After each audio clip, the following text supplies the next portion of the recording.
আজকে কাজ করতে আসলাম সদরপুরে। তো সদরপুরের কাজের সুরা নামে একটা জায়গা, যেখানে আসছি আমি কাজ করতে। এমন একটা জায়গা যেখান থেকে আসলে আপনাদেরকে দেখানো সম্ভব না যে পদ্মা নদীর মাঝে যে আমাদের যে ব্রিজটা আছে, পদ্মা সেতু যেটা আছে, এটা একবারে একবারে মাথা থেকে মাথা পর্যন্ত পুরোটা দেখা যায়। যে এটা এক প্রান্ত জাজিরা প্রান্ত।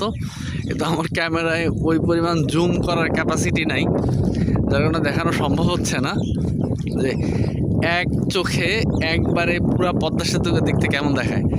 যদি সম্ভব হইতো তাহলে আমি দেখাইতাম আপনাদেরকে। আসলে অসাধারণ একটা দৃশ্য।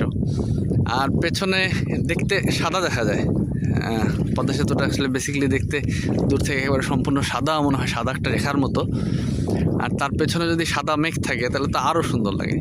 তো অসাধারণ লাগতেছে আসলে। বেসিক্যালি পদ্মার পানি এখন বাড়ছে। আমি কাজীর সুরা নামে যে জায়গাটাতে আছি, এটা বাজারের পাশেই নদী।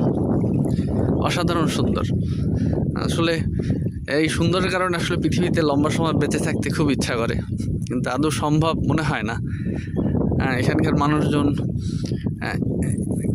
খুব সাধারণ, খুবই সাধারণ এবং খুব ভালো আসলে।